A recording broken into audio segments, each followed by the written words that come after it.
এর আগের ভিডিওতে তো তোমরা দেখেইছিলে দশমেধা ঘাটে আমরা নৌকাতে চড়েছিলাম। তারপরে আমরা কিন্তু আশপাশের মার্কেটটা একটু ঘুরে দেখছিলাম, কোথায় কি খাবার আছে, কোথায় কি পাওয়া যাচ্ছে, আর লোকাল কি স্ট্রিট ফুড আছে সেই সবও দেখে নিলাম।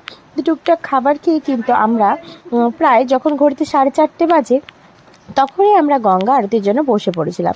শুধু আমরাই নয়, মানে ঘাটে যত লোক ছিল সবাই বসে পড়ছিল। তাই ভাবলাম ভালো জায়গা পাওয়ার জন্য এখনই বসতে হবে।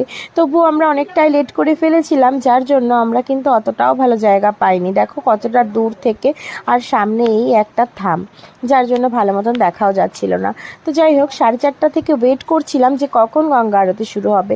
প্রথমে শুনলাম যে সন্ধ্যে 6টা নাগাদ গঙ্গা আরতি শুরু হয়, কিন্তু শুরু হতে হতে কিন্তু প্রায় 6:30 7টা বাজিয়ে দিয়েছিল।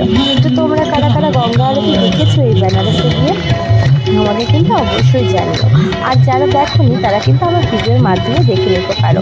আসলে এই গঙ্গা আরতিটা এত সুন্দর, মানে দেখতে জাস্ট মন জুড়িয়ে যায়। তোমরা দেখো, দেখতেই পাবে যে কতটা ভিড় হয়েছিল।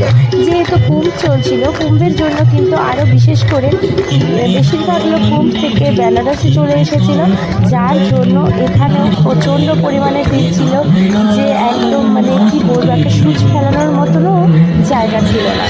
তো যাই হোক, আমরা যখন শুরু হয়েছিল তখন কিন্তু আমরা দাঁড়িয়ে দাঁড়িয়ে এই গঙ্গা আরতিটা উপভোগ করছিলাম। তোমরাও একটু উপভোগ করো।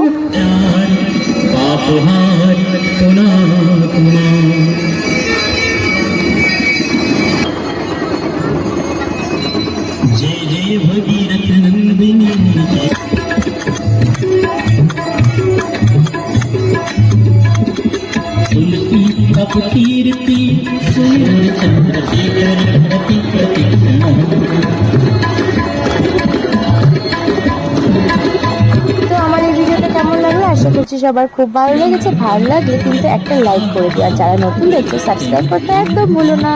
টাটা।